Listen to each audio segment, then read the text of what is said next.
Island isn't the only sex island out there. And Tim Ballard takes down one in the film. These children represent God. They're the most innocent and like God, and that's why the devil wants to kill them, wants to hurt them. It's always been this way since Pharaoh, and then to Herod, and to now, but more than ever. You're 7 years old and someone is stroking your it feels good. Right. Even though you don't have a name for what that is, it feels good. We have a darkness around us right now. We could lose our republic. Are we going to let our children go?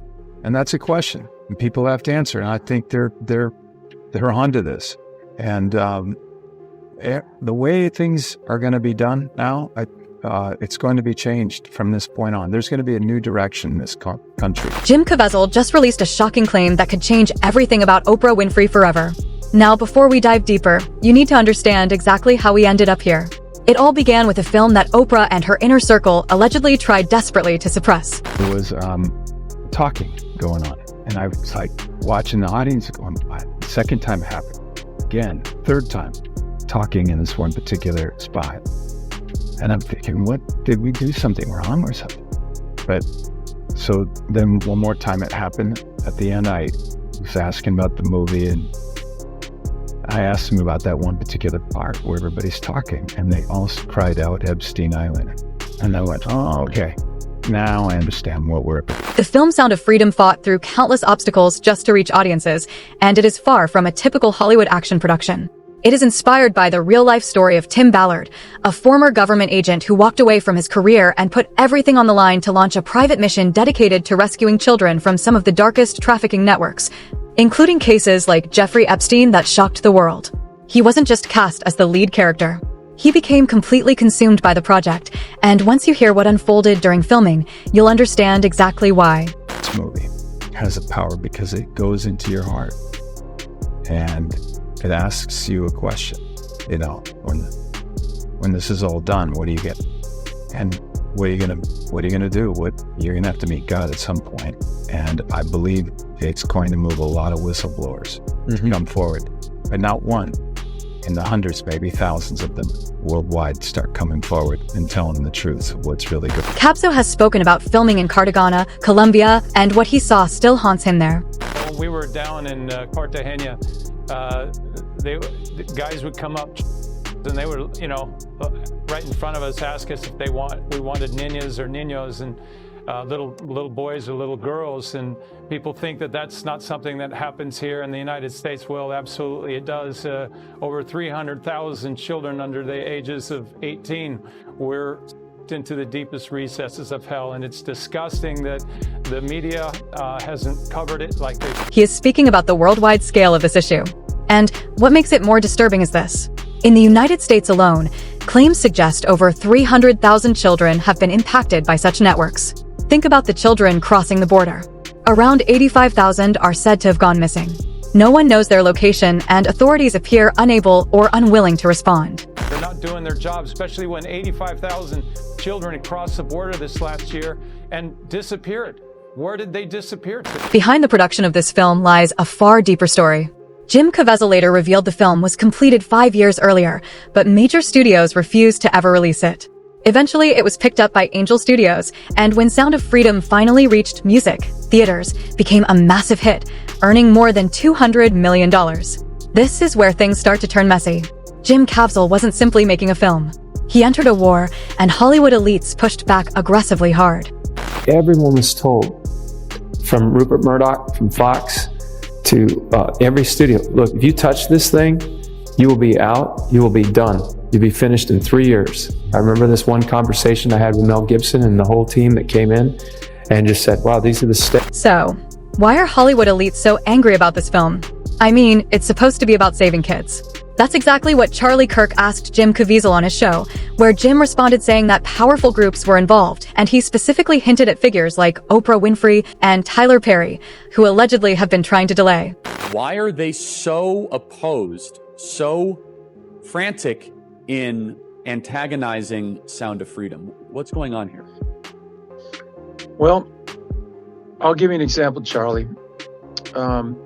We were about 4 years ago, we showed a movie, and this has been a 5-year deal.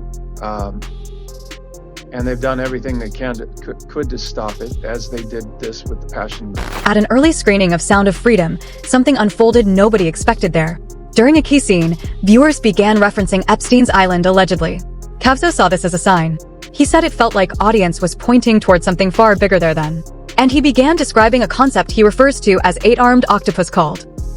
This thing is just the beginning of this whole thing. It's an 8-armed octopus, and if you take just out, that arm will grow back. You have to take the head, and we're talking grooming. We're talking about, because procures more,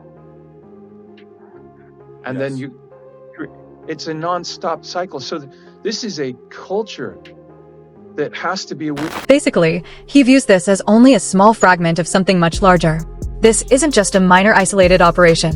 He describes it as being tied into powerful figures across the globe, stretching far beyond what most people ever realize. Looking at our state of our world right now, I have great hope.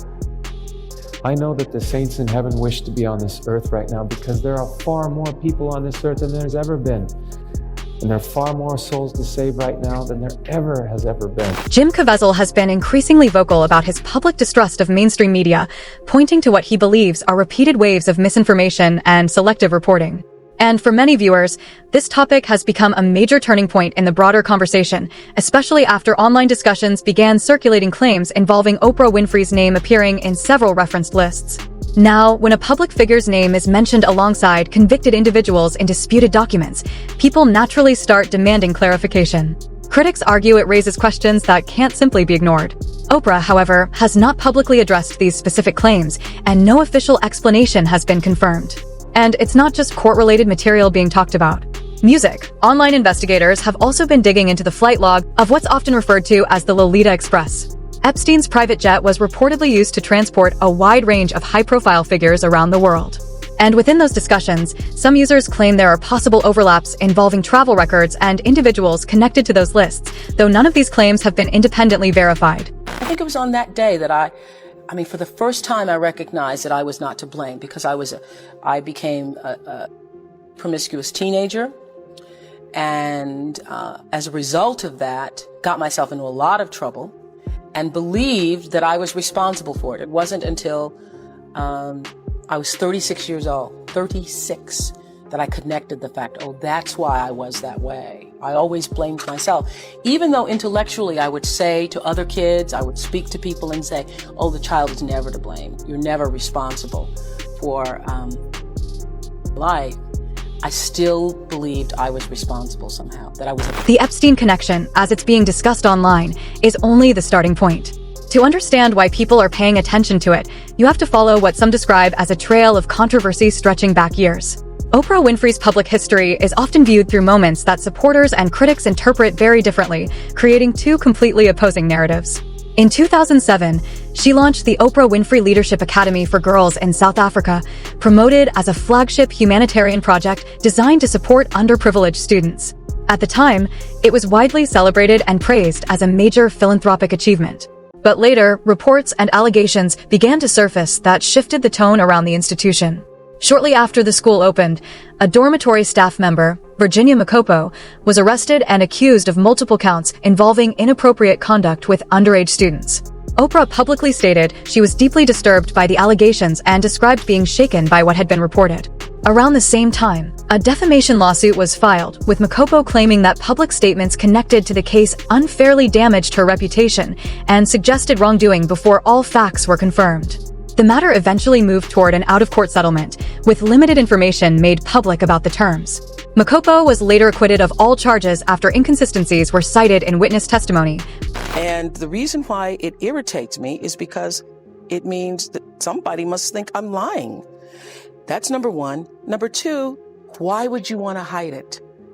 That is not the way I run my life. Beyond the court cases, there are still ongoing rumors circulating online about missing girls allegedly connected to the academy. Some online discussions have even escalated into claims mentioning mass graves said to be on the school grounds. Oprah has never publicly addressed these specific allegations. She has never announced any formal investigation into them. She has never given direct answers or clarifications. Instead, she has remained completely silent. Music, and when you're worth billions and have every resource imaginable to uncover the truth, that silence begins to feel even louder. Music, and if that wasn't already unsettling enough, others then point to claims about Oprah's alleged associations with platforms linked to Epstein. Talk about what's happening with Harvey Weinstein. I know you posted on Facebook already, but you haven't kind of spoken yet publicly about what's going on. I think that this is, I'm always trying to look for the rainbow in the cloud, whatever is the silver lining. And this is what I do know for sure. When something this major happens, when you have the fallout, 50 women coming forward, that it's a watershed moment. And what I do believe is actually happening is that, first of all, it's triggering a lot of unreleased pain, repressed anger, guilt, and suffering that a lot of women. Harvey Weinstein is now serving a 16-year prison sentence for his crimes, but long before the convictions, he was considered Hollywood royalty at the peak of the industry. And during those years, Oprah Winfrey was publicly seen around him for decades, attending industry events where they were photographed together in high-profile settings. At the time, he was deeply embedded in elite Hollywood circles, with access to some of the most exclusive gatherings in entertainment. A lawsuit filed by British actress Caviezel Noble later described alleged patterns of how influence and access operated within that system, painting a broader picture of power dynamics in the industry that only came into public focus years later. Caviezel met Harvey. She met Harvey with Oprah. With Oprah. With Oprah. So Katie, and she talks about this in an interview, and you know, before the trial, during the trial, we'll play the whole interview. She talks about the fact that if Oprah's with Harvey, then why should I worry about it? I mean, Oprah is the world's mom. Who is not going to trust the person? In 2014, at the British Academy Film Awards after party, it is alleged that Harvey Weinstein introduced Caviezel Noble to Oprah Winfrey. Now, in situations where someone like Weinstein is already accused of manipulating trust, being seen alongside a figure like Oprah can, in that environment, make them appear more credible than they really are. In her account, Noble described her experience, claiming that Weinstein physically gestured toward Oprah during the encounter in a way that, in her view, was used to strengthen his own image and gain her trust. He was with people in which I admired dearly. He was with Naomi Campbell. He had Oprah Winfrey there with him, who entered the room and was swinging off his arm and just seemed like a very dear friend. And these, like Oprah, Naomi, Rita, and Georgina, they all sat at his table. And for me, you know, meeting Oprah was like, oh my God, like I would have thought that I would have to be someone who's established, who everyone would have had to know about before I was privileged enough to meet someone like Oprah. So that gave me so much confidence in him at the time when he approached me. I thought, obviously this man has something amazing in store. On the other hand, music. Singer Seal later shared photos showing Oprah Winfrey greeting Harvey Weinstein with a kiss on the cheek, alongside a caption suggesting that those who were once close to powerful figures were now being seen in a different light. The post sparked widespread backlash online, with people debating what the images represented and what they implied about Hollywood relationships at the time. Oprah did not publicly respond to the viral comments surrounding it. But Weinstein is not the only controversial figure whose associations have been questioned in these discussions. There are also other cases that critics point to as moments that should have triggered deeper scrutiny. So what happened? These are entities. They don't have any form.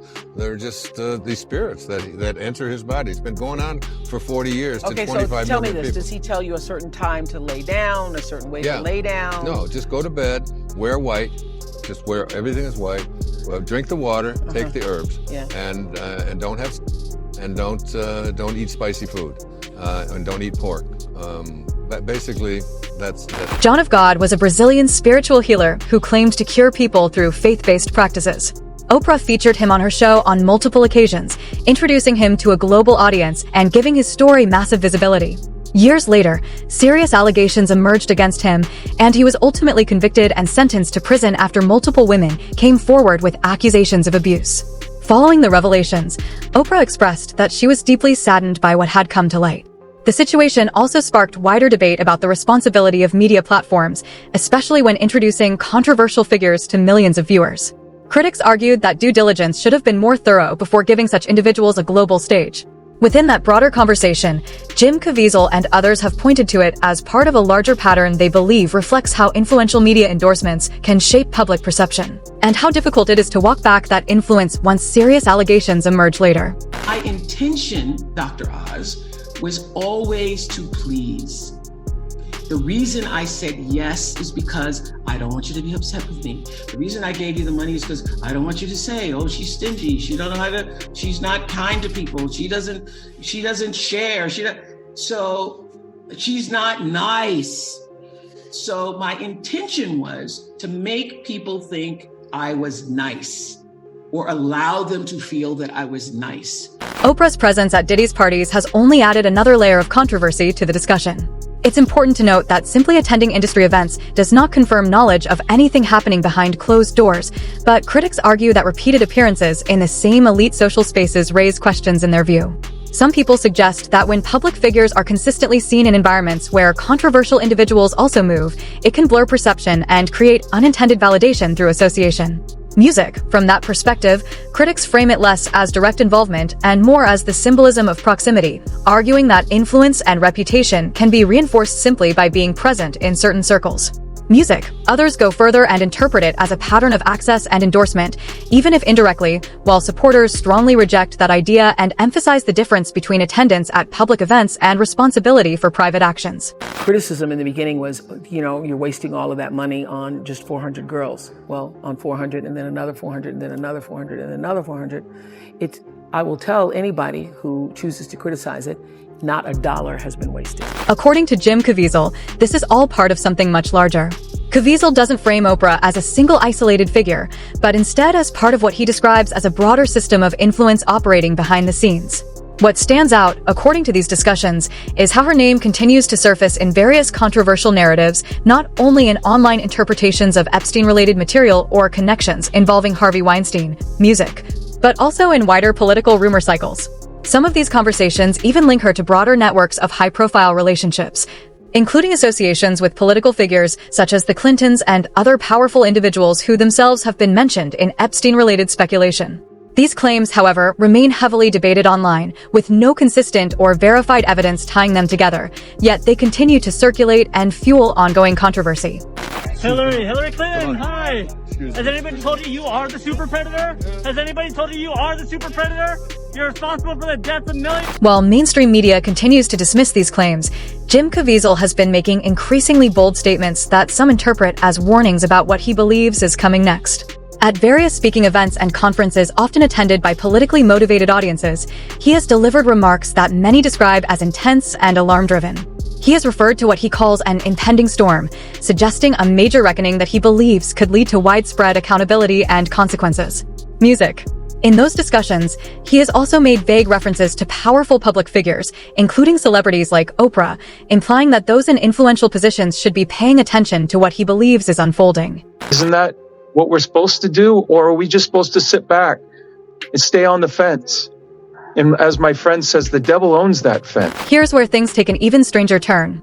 Caviezel has claimed he possesses insight into what he describes as a coming divine reckoning, an event he believes will force a global awakening.